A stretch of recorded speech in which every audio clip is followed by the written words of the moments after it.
Imaginez ouvrir le capot, regarder le logo de votre voiture et vous demander si cette marque existera encore l'année prochaine. Ce n'est pas de la paranoïa. Lorsqu'un constructeur entre en crise, les signaux apparaissent très d'abord en coulisses. Les ventes chutent, les modèles sont supprimés, les investissements sont gelés, les concessionnaires ferment ou changent d'enseigne, et soudain le propriétaire découvre que son véhicule vaut moins qu'il ne le pensait. Le problème ne se limite pas au prix de revente. Des doutes surgissent aussi concernant les pièces détachées, la garantie et le support technique. Aujourd'hui, nous allons passer en revue 6 marques qui vacillent pour des raisons très différentes. Des scandales qui les ont durablement marquées, des paris stratégiques ratés, des coûts qui ont explosé, des dettes étouffantes et des concurrents qui les dévorent sur leur propre terrain. Quand une marque coule, le client finit souvent par payer l'addition en temps perdu, en démarches et en réparations coûteuses.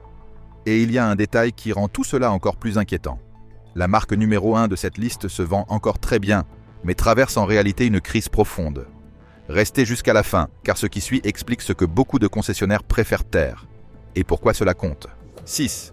Genesis, le luxe qui n'a jamais vraiment décollé. Lorsque Hyundai a lancé Genesis comme division de luxe en 2015, l'ambition était monumentale. Construire un rival direct de BMW, Mercedes-Benz, Lexus et Audi.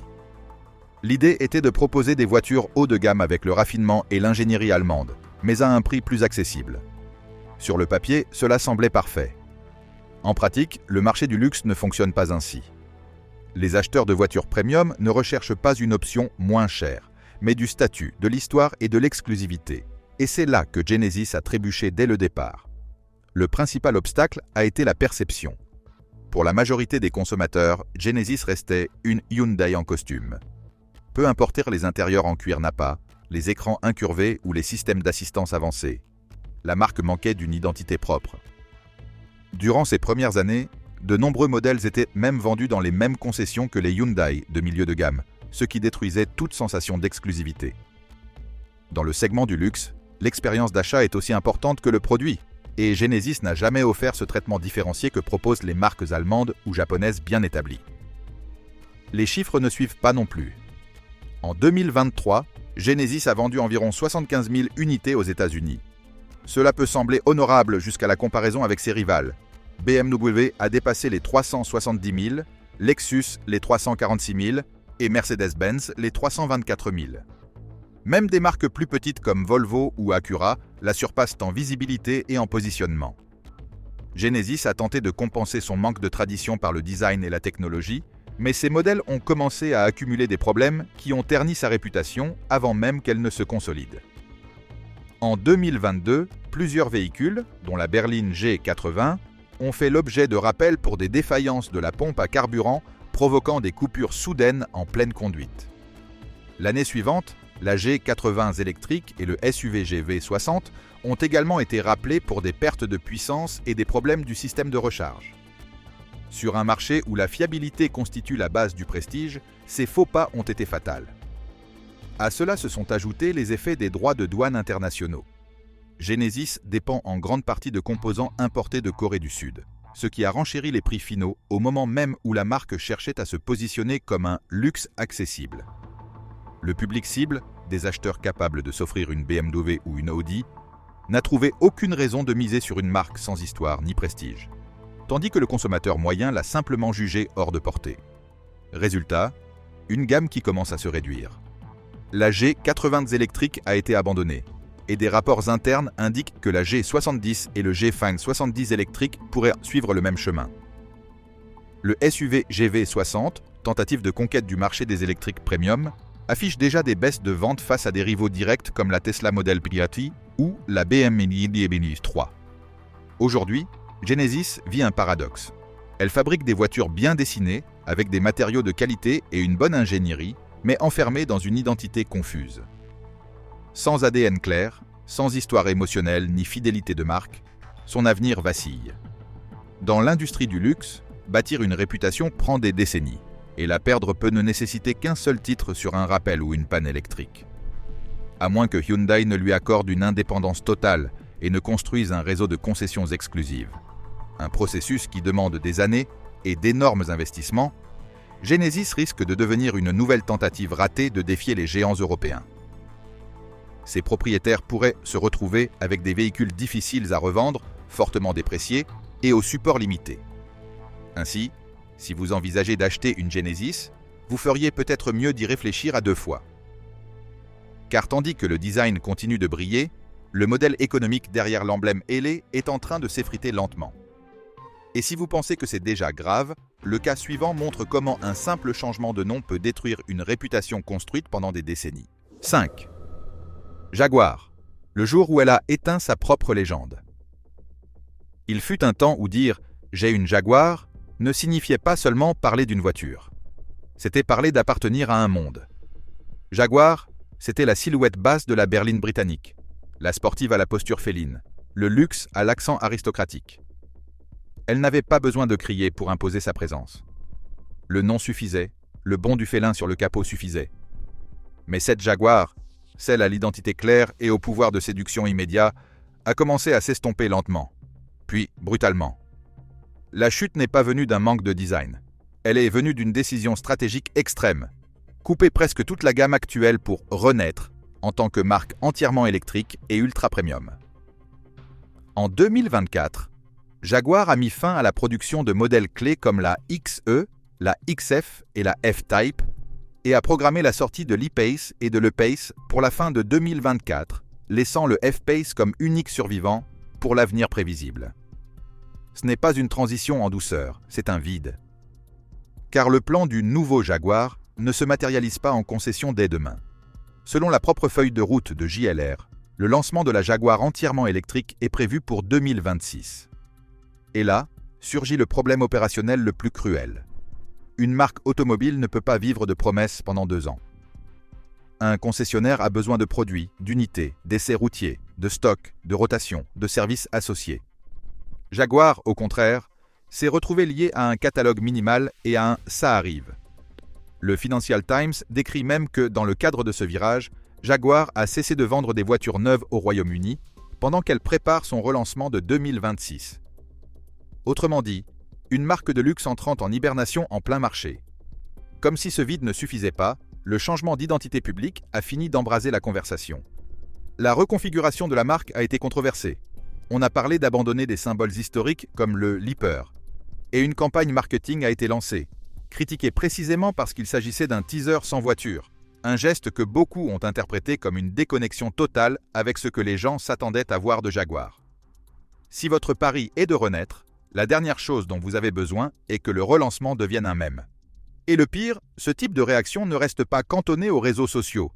Il frappe la confiance du client, la sécurité du concessionnaire, la volonté de quelqu'un de signer un contrat coûteux avec une marque qui semble encore débattre avec elle-même de ce qu'elle est. Pendant ce temps, la réalité financière est devenue inconfortable. JLR fait face à un contexte de vente difficile. The Guardian a rapporté une forte baisse au dernier trimestre 2025, aggravée par des droits de douane aux États-Unis et une cyberattaque qui a interrompu la production et la distribution. Dans ce scénario, Jaguar n'est pas le moteur qui tient le navire à flot. Le muscle commercial est du côté de Land Rover. Range Rover Sport et Defender portent l'essentiel des volumes, tandis que Jaguar est réduite à une promesse future. Et puis il y a l'éléphant dans la pièce, la fiabilité. Jaguar traîne depuis des années une réputation inégale. Et en période de transition, quand on demande patience et foi, cela pèse double. Rupert Pall attribue à Jaguar une note de fiabilité de 2,5 sur 5 et la classe 29e sur 32 marques. Pas besoin que cette métrique soit parfaite pour en comprendre l'impact psychologique. Quand une marque réduit sa gamme et réinitialise son identité, tout historique de problème devient un frein direct à l'achat et un marteau sur la valeur de revente.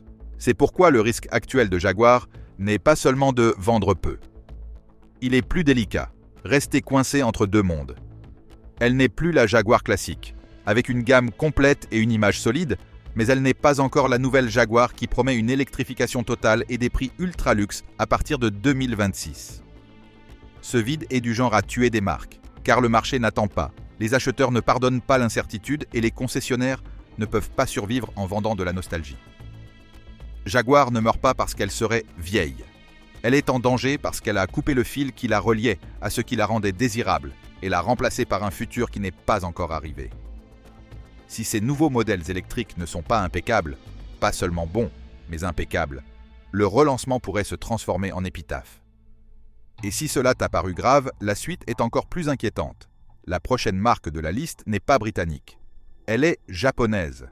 Elle a été une icône culturelle dans les années 2000, présente sur des posters, dans les jeux vidéo et dans l'imaginaire de toute une génération. Et aujourd'hui, elle paie le prix d'avoir vécu trop longtemps de son propre nom. 4e, Mitsubishi. Du rallye à la salle d'attente. Il fut un temps où Mitsubishi n'était pas une marque parmi d'autres. C'était un nom qui avait du poids.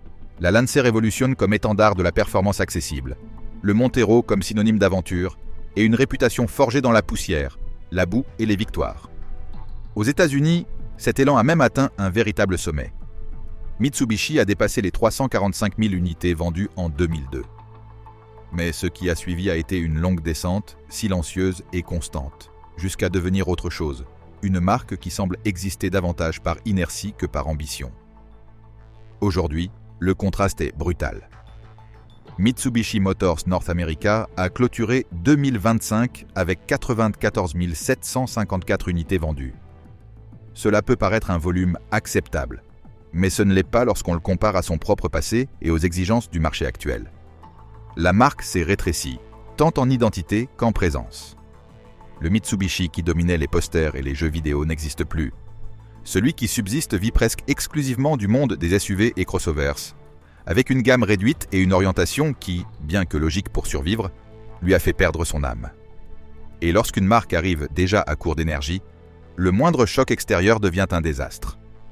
En avril 2025, l'imposition d'un droit de douane de 25% sur les véhicules importés a secoué tout le secteur, et Mitsubishi a réagi de la pire manière possible. Elle a suspendu les livraisons aux concessionnaires et retenu des véhicules dans les ports, en attendant d'y voir plus clair sur les coûts. L'image est dévastatrice pour n'importe quel constructeur, mais pour une marque qui dépend d'acheteurs sensibles au prix, c'est tout simplement du poison. Peu après, Mitsubishi a annoncé une hausse moyenne de 2,1% de ses prix aux États-Unis, invoquant l'impact de ses droits de douane et des coûts associés. Ce n'est pas un détail. Mitsubishi joue la carte du rapport valeur-prix. Et lorsque cette valeur se réduit, la concurrence, déjà supérieure en produits, en technologie et en marketing, la dévore. À cela s'ajoute le problème le plus difficile à résoudre. Le catalogue actuel ne fait plus écho au mythe. Pendant des années, Mitsubishi était une marque qui nourrissait l'imaginaire. Aujourd'hui, elle vend de la rationalité. Et dans la pratique, cette rationalité se traduit par des modèles que beaucoup jugent corrects, mais rarement irrésistibles. L'industrie est en pleine guerre. Hybride, électrique, logiciel, aides à la conduite avancée, intérieur digne de salle de contrôle. Pour survivre dans ce contexte, il ne suffit pas d'exister. Il faut une proposition claire. Et Mitsubishi, par moment, semble ne pas savoir si elle veut être une marque d'aventure, une marque urbaine ou une marque d'entrée de gamme pour budget serré. Le coût final, c'est la confiance. Car Mitsubishi ne fait pas que subir l'usure du temps. Elle porte encore des blessures qui contaminent son nom. En 2000, l'entreprise a admis avoir dissimulé pendant des décennies des défauts et des plaintes de consommateurs afin d'éviter des rappels. Un scandale qui a déclenché des retraits massifs et une crise publique violente. Des années plus tard, en 2016, la marque a de nouveau été éclaboussée en reconnaissant avoir manipulé des données de tests de consommation au Japon, affectant 625 000 véhicules. L'impact a été tel qu'il a fait chuter l'action et provoqué une crise de direction. Cet épisode n'a pas été un scandale de plus. Il a marqué un véritable point de rupture corporatif. Nissan a fini par acquérir une participation de 34%, un contrôle de facto, pour environ 2,2 milliards de dollars, dans une opération présentée, en substance, comme une bouée de sauvetage. Depuis lors, Mitsubishi est lié à une réalité inconfortable. Sa survie dépend d'alliances et de stratégies de groupe. Et pour le consommateur, cela se traduit par un sentiment très simple. Cette marque est en mode sauvetage. Au quotidien, le propriétaire le ressent de façon plus concrète. Mitsubishi a souvent la réputation d'être robuste, mais cela n'empêche pas l'accumulation de plaintes typiques de l'ère moderne. Transmission CVT au comportement irrégulier, bruit de suspension, pannes électriques intermittentes, coupures inattendues. Il n'est pas nécessaire que ces problèmes soient universels pour nuire au marché. Pour des marques fragiles, la perception devient une sentence. Et lorsque la perception chute, la valeur de revente chute avec elle. Aujourd'hui, Mitsubishi est une marque au passé héroïque et au présent contenu. Elle survit, certes. Mais chaque année qui passe la rend plus dépendante de décisions externes, de plans produits futurs et d'un client qui achète par nécessité, non par désir. Si vous envisagez d'en acheter une, la question n'est pas de savoir si la voiture est bonne. La vraie question est de savoir à quel point l'écosystème de la marque sera solide dans quelques années, au moment de revendre, d'entretenir ou de réclamer un support. Et si cela vous a semblé préoccupant, la suite est encore plus symbolique. La prochaine marque se présentait comme un tsunami de luxe venu du Japon, mais n'a même pas réussi à mouiller les chevilles des utilisateurs. Troisième Infiniti, la marque qui s'est retrouvée sans avenir avant même de se retrouver sans voiture. Pendant une grande partie des années 2000, Infiniti semblait avoir trouvé la formule parfaite, le luxe japonais, avec une touche plus agressive, plus orientée conducteur, plus taillée pour l'autoroute rapide. Des modèles comme la G35, la famille FX et le QX80 ont construit une véritable identité. Ce n'était pas simplement une Nissan plus chère. C'était une marque avec du caractère, des moteurs V6 et V8 puissants, et une clientèle qui ne recherchait pas le luxe froid et formel de certains rivaux, mais quelque chose de plus viscéral. Le problème, c'est que dans le segment premium, le prestige ne s'hérite pas. Il se maintient année après année grâce aux produits, à la cohérence et à un réseau solide. Infiniti a connu un sommet clair et mesurable. En 2017, elle a établi un record annuel aux États-Unis avec 153 415 unités vendues. Mais le déclin qui a suivi a été si constant qu'aujourd'hui, la marque semble en mode survie. En 2024, Infiniti a déclaré 58 070 livraisons aux États-Unis, soit une baisse de 10,2% par rapport à 2023. Et lorsqu'une marque premium tombe à de tels volumes, le problème n'est plus seulement de vendre moins. Il devient celui de maintenir l'écosystème en vie. Une partie de l'effondrement tient à l'abandon de ce qui fonctionnait. Infiniti a voulu se réinventer à mi-chemin. Elle a changé les noms, modifié son discours, tenté de jouer le jeu du luxe générique et a perdu cet ADN de performance accessible qui la différenciait. Pendant que Lexus se consolidait comme le luxe sans complications et que les marques allemandes renforcèrent leur aura, Infiniti s'est retrouvée dans une zone grise. Ni la plus sportive, ni la plus technologique, ni la plus prestigieuse, ni même l'option évidente en termes de rapport valeur-prix. Et lorsque les ventes se contractent, le réseau de concessionnaires commence à se fissurer. En 2024, il a été rapporté que Nissan autoriserait certains concessionnaires Infiniti à s'installer à l'intérieur de concessions Nissan en partageant les opérations internes afin de réduire les coûts, un signal clair de consolidation défensive. Autrement dit, la marque qui exigeait autrefois des bâtiments exclusifs cherche désormais un abri pour survivre. Dans le luxe, cela affecte directement la perception. Si le premium doit déménager, c'est que le modèle économique ne tient plus. L'autre coup dur concerne la gamme. Infiniti ne vend pas seulement moins, elle vend aussi moins de modèles. Sa dernière berline, la Q50, a été abandonnée pour l'année modèle 2025, mettant fin à une ère de berline qui portait une partie de l'esprit de la marque. Et les crossovers compacts qui assurèrent le volume, les QX50 et QX55, ont eux aussi une date de sortie. Infiniti a confirmé qu'il ne dépasserait pas l'année modèle 2025. C'est critique pour une raison simple. Une marque premium sans variété devient fragile. Car s'il ne reste que quelques SUV pour soutenir l'ensemble, le moindre problème de marché, de logistique ou de réputation devient existentiel. Et c'est là qu'intervient le facteur qui a tout compliqué, la politique commerciale. Les QX50 et QX55 sont produits au Mexique. Et en 2025, Nissan a annoncé qu'elle suspendrait les nouvelles commandes aux États-Unis pour ses Infiniti fabriqués au Mexique après la mise en place de nouveaux droits de douane américains. Pour une marque déjà en déclin, un choc de coûts sur des modèles clés revient à jeter de l'essence sur le feu.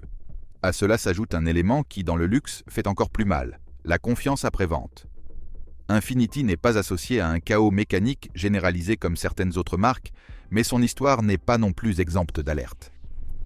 Dans l'univers Nissan Infiniti, le sujet des transmissions CVT a été un fantôme récurrent pendant des années, au point qu'il existe un cadre de résolution de litiges lié à une action collective, Nissan Infiniti, concernant ces transmissions. Et en matière de sécurité, la marque a également été touchée par l'affaire Takata. La NHTSA a même émis des avertissements de « ne pas conduire » pour des véhicules anciens équipés d'airbags Takata non réparés. incluant l'Infiniti QX4.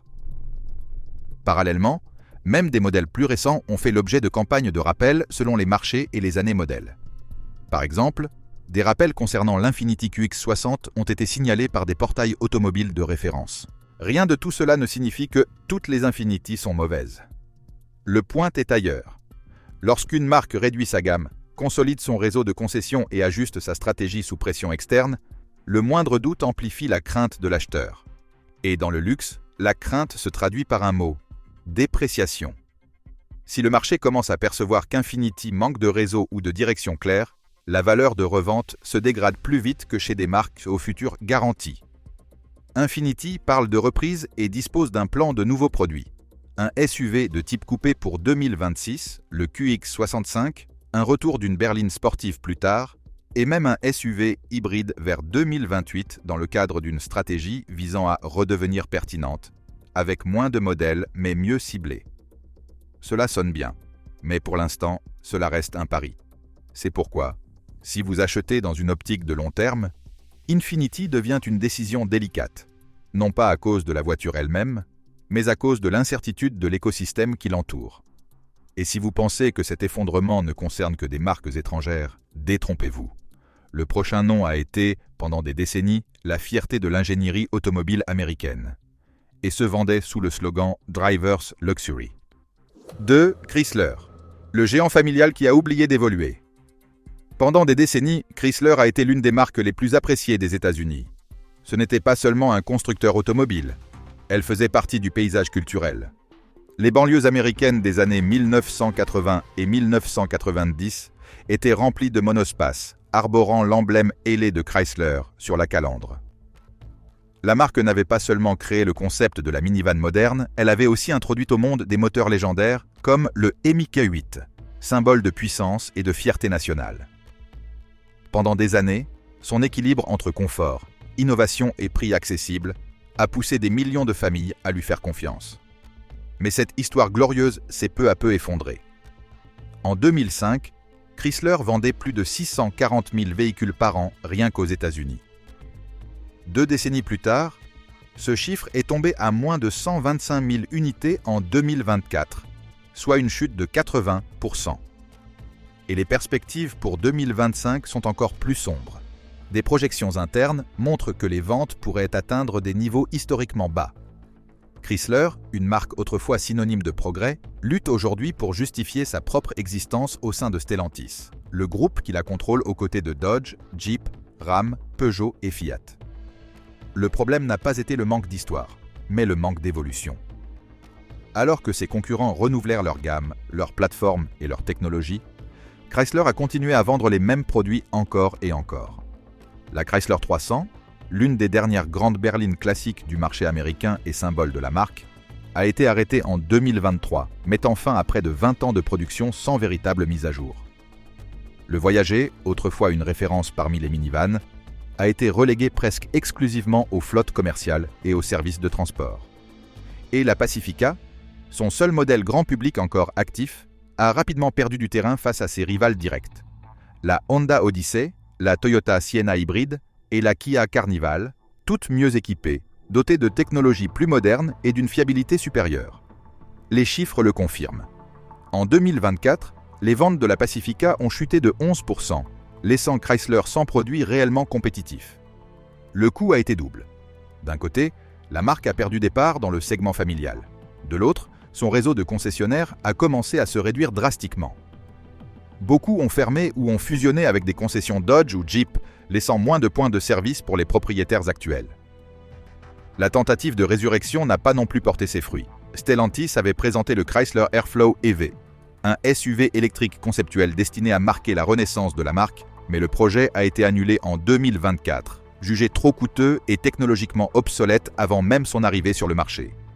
À la place, Stellantis a promis un nouveau modèle électrique totalement différent, pour 2026, mais cette promesse ressemble davantage à un report qu'à une véritable stratégie.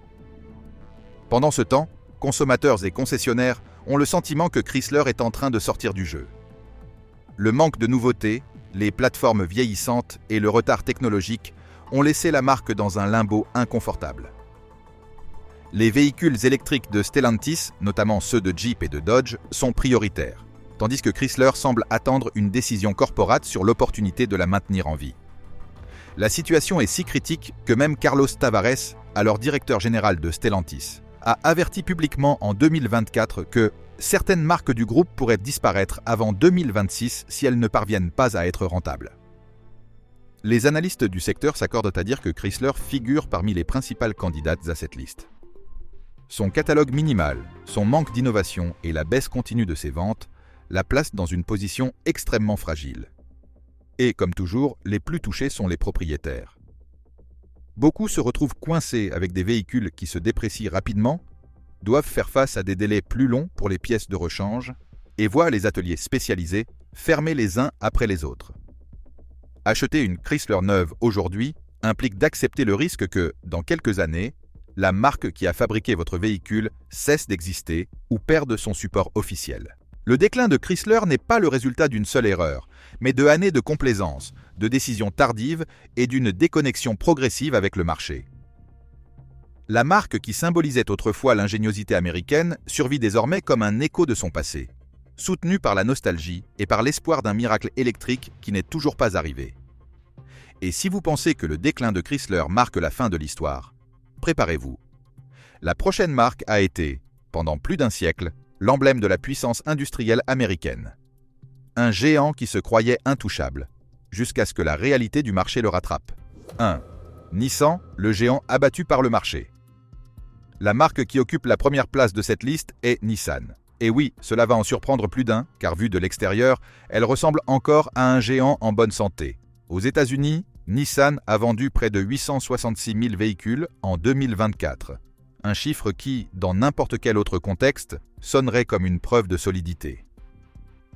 Mais le problème, c'est que cette force repose de plus en plus sur l'inertie commerciale, les remises et le volume, tandis que le corps de l'entreprise se rétrécit de l'intérieur. À l'échelle mondiale, le choc est clair. Nissan est passé d'un pic proche de 5,77 millions d'unités lors de l'exercice 2017 à environ 3,3 millions en 2024. Une chute massive pour un constructeur qui vivait de l'échelle et d'une présence mondiale. La dégradation financière accompagne cette baisse. Nissan a reconnu que son bénéfice opérationnel s'est effondré au premier semestre de son exercice fiscal 2024. Avec une chute de 90% sur un an sur cette période, et l'entreprise a revu ses prévisions à la baisse en pleine tempête. En avril 2025, le tableau est devenu encore plus brutal. Reuters a rapporté que Nissan en était venu à projeter une perte nette record de 700 à 750 milliards de yens pour l'exercice clos en mars, sous l'effet de charges de dépréciation et de coûts de restructuration. Dit simplement, Nissan ne s'ajustait pas, elle tentait de survivre sans se briser en chemin. Et lorsqu'un constructeur entre dans ce mode, la suite est presque automatique. Les grandes coupes. Nissan a annoncé des suppressions massives de postes qui, cumulés, visaient environ 20 000 emplois, ainsi qu'un plan de fermeture d'usines et de réduction de son empreinte industrielle. L'objectif affiché était de passer d'une stratégie de croissance par le volume à une priorité donnée à la rentabilité, car l'entreprise saignait dans des marchés clés comme les États-Unis et la Chine. Cela semble raisonnable, jusqu'à ce que l'on se rappelle ce que cela signifie pour l'acheteur. Moins de production locale, moins d'investissement dans la gamme, des concessionnaires plus fragiles et un écosystème qui se rétrécit précisément au moment où l'on a le plus besoin de soutien. Le coût se voit aussi dans les produits et la stratégie, et là, le signal est inquiétant. Nissan a mis fin à l'ère de la Maxima. 2023 a été officiellement sa dernière année de production. Et même si des rumeurs de fin des berlines ont circulé, ce qui s'est concrétisé est tout aussi préoccupant. Des gammes amputées, des décisions erratiques et des changements de cap successifs. L'Altima, par exemple, revient pour 2026, mais avec une offre réduite, comme si la marque la maintenait au strict minimum. Sur le plan électrique, le message est encore plus contradictoire. Nissan a annulé le développement de 2 berlines électriques destinées au marché américain et a également freiné l'avenir de l'Ariya dans ce pays. Une entreprise censée se battre entre 2026 et 2030 ne peut pas se permettre d'effacer des projets entiers en cours de route sans en payer le prix en crédibilité. Et si tout cela vous paraît n'être que des chiffres, il manque l'élément qui détruit les marques de l'intérieur. La confiance. En 2018, l'affaire Carlos Ghosn a éclaté, avec des accusations de mauvaise conduite financière qui ont débouché sur une crise corporative dont l'ombre plane encore aujourd'hui. La même année, Nissan a également reconnu des irrégularités liées aux mesures d'émission et de consommation au Japon, un nouveau coup porté à sa réputation à un moment où l'industrie est sous étroite surveillance. Et lorsque l'entreprise a cherché une issue à fort impact, des négociations avec Honda ont émergé. Des discussions ont eu lieu en vue d'une intégration plus profonde, mais elles ont échoué lorsque la structure proposée impliquait que Nissan devienne une filiale, ce que la marque a refusé. En parallèle, le Financial Times a cité un haut responsable proche de Nissan, affirmant que l'entreprise disposait de 12 à 14 mois pour se stabiliser si elle ne trouvait pas un soutien décisif. Et c'est là que se situe le cœur du risque. Lorsqu'un constructeur se bat pour respirer, ceux qui perdent le prix en premier ne sont pas les dirigeants. Ce sont les propriétaires, avec des véhicules qui se déprécient plus rapidement, des réseaux de services qui se réduisent et des décisions produits qui changent avant même que la voiture ne soit totalement payée.